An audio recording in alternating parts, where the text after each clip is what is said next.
धर्मनगरी वृंदावन में चल रहे विकास कार्य समय से पूर्ण हो और मूलभूत सुविधाओं के लिए स्थानीय लोगों के साथ साथ बाहर से आने वाले लोगों को भी किसी प्रकार की समस्या का सामना न करना पड़े, इसके लिए नगर निगम प्रशासन द्वारा हर संभव प्रयास किए जा रहे हैं।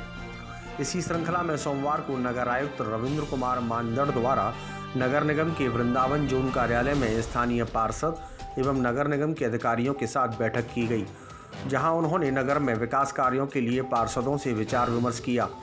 वहीं अधीनस्थ अधिकारियों को आवश्यक दिशा निर्देश भी दिए। इस संबंध में जानकारी देते हुए नगर आयुक्त ने बताया कि उनका प्रयास है कि नगर में चल रहे विकास कार्य 6 माह में पूर्ण कराकर जनता को समर्पित किए जाएं। साथ ही अन्य जो समस्याएं सामने आ रही हैं उनका भी निस्तारण कराया जा रहा है। देखिए, जो वृंदावन में विकास कार्य चल रहा है, पहले तो मैं सभी वृंदावन वासियों को बहुत शुभकामनाएं दूंगा कि जो वर्तमान शासन प्रशासन द्वारा वृंदावन को प्राथमिकता में रखते हुए इतने व्यापक स्तर पर विकास कार्य कराए जा रहे हैं और जो पिछले सालों में कभी नहीं हुए थे। तो और जब विकास कार्य होते हैं तो कुछ परेशानियों का सामना करना पड़ता है, पर लेकिन बहुत स्पीड से हमने समस्त जो अधिकारी कर्मचारी हैं सबकी जिम्मेदारियां तय कर रखी हैं, चाहे प्रो पूवर के अंतर्गत काम हो या नगर निगम से संबंधित काम हो या अन्य विभाग से संबंधित काम हो, सभी कामों को बहुत द्रुत गति से कराया जा रहा है। और हमारी कोशिश ये है कि अगले 6 माह में समस्त व्यापक स्तर पर जो काम चल रहे हैं उन सभी कामों को पूरी तरह खत्म करके और हम जनता को समर्पित कर दें। अभी आपने जो गलियां बनी है, कभी आपने चेक किया जाए आपके अधिकारियों ने कि गलियां किस तरीके की पूरी योजना में बनी है, विकास प्राधिकरण बनी है, तो फिर दोबारा तो पड़ेगी। ऐसी कोई अगर गली है आप हमारे संज्ञान में लगी, मैं निश्चित रूप से वीसी साहब को उसमें बताऊंगा। लगातार वीसी साहब भी यहाँ दौरे करने पे रहते हैं।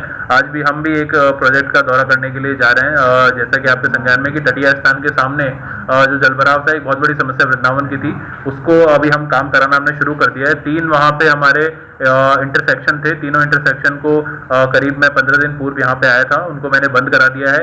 और जो वहाँ पे सीवर का पानी भरता था उसको भी अभी हम निकलवा रहे हैं और हमारी कोशिश ये है कि वहाँ पे पूरा पानी उसको साफ करा के और एक पिकनिक स्पॉट के रूप में वृंदावन परिक्रमा मार्ग पर हम एक स्थान उपलब्ध करा सकें आप सभी लोगों को। और एक सारी बड़ी अहम प्रश्न है, आपकी जो जल निगम की जो टंकियां हैं, इन टंकियों पर अक्सर लोग असामाजिक तत्व बैठे देखे जाते हैं सारा वारा पीछे, और कुछ लोगों का ये भी कहना है कि उनकी जो टंकी खुली हुई है, अभी कोई गड़बड़ है, इस बारे में कभी आपने जांच की? जी, जो जितनी हमारी टंकियां हैं, मैंने मई माह में सारी टंकियों का सफाई करवाई थी पूरे शहर में, न केवल वृंदावन में बल्कि मथुरा में भी जितनी हमारी टंकियां हैं सभी की हमने सफाई करवाई थी।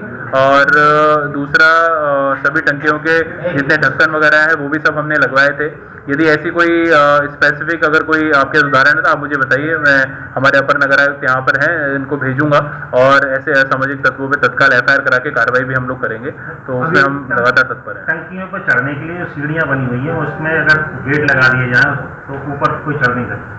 जी, हम इस पर निश्चित रूप से विचार करेंगे। सर, आप राय के पास भी कुछ ऐसी सड़कें हैं जो मात्र 200 मीटर की सड़क है, उनमें भी 2 से 3 महीने का समय लग गया, उसमें काम ही शुरू नहीं हो पा रहा। देखिए, कोई भी जब सड़क बनती है तो उसका एक प्रक्रिया है। हमारे जितने पार्षदगण वहाँ के चुने हुए जनप्रतिनिधि हैं वो अपना प्रस्ताव देते हैं, उस पर फिर हमारे पास फाइनेंशियल उपलब्धता भी हमें देखनी पड़ती है कि हमारे पास वित्तीय उपलब्धता कितनी है, और जैसे जैसे हमारे पास वित्तीय उपलब्धता होती है हम उसका टेंडर करते हैं। कई बार टेंडर एक बार में कोई डालता नहीं है तो उससे समय लगता है, दूसरी बार में कोई व्यक्ति डालता है, और फिर जो ये जितने औपचारिकताएं होती हैं वो सारी पूर्ण करने के बाद ही काम होता है। फिर भी जैसा कि मैंने आपको बताया कि आप जितना भी पहले यहाँ पे जितने कार्य हुए हैं उनका इतिहास उठा के देखेंगे तो वृंदावन में जितने विकास कार्य इस समय हो रहे हैं इतने कभी नहीं हुए।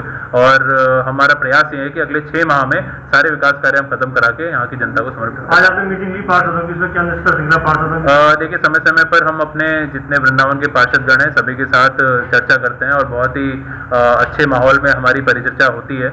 और मुझे खुशी है कि हमारे जितने पार्षदगण हैं पूर्व की बैठकों में उन्होंने जितने मुद्दे उठाए थे, मैक्सिमम मुद्दों पर हम लोग ने काम कराया है और उसका उन्होंने धन्यवाद भी हमें दिया है। और आगामी भविष्य की रणनीति भी हम लोग लगातार इन्हीं बैठकों में बनाते हैं, जो काम हमारे छूट जाते हैं तो उन कामों को हम पूरा करा सकें। एक प्रमुख समस्या वृंदावन के हमारे पार्षदगणों ने बताई थी कि जो पुरानी सीवर लाइन यहाँ डली हुई है उसमें ओवरफ्लो कहीं होता है तो उसको लेकर जन समस्या बनी रहती है। तो एक बहुत व्यापक कदम हम लोगों ने, नगर निगम ने इसमें लिया है कि हम अपने नगर निगम के माध्यम से ही जब भी कोई सड़क का टेंडर भी हम करते थे तो सीवर लाइन का नहीं करते थे। सीवर लाइन का टेंडर भी हम लोग जो छोटी छोटी सीवर लाइन है उनका हम लोग करेंगे ताकि जो सीवर ओवरफ्लो की समस्या है वो भी खत्म हो सके।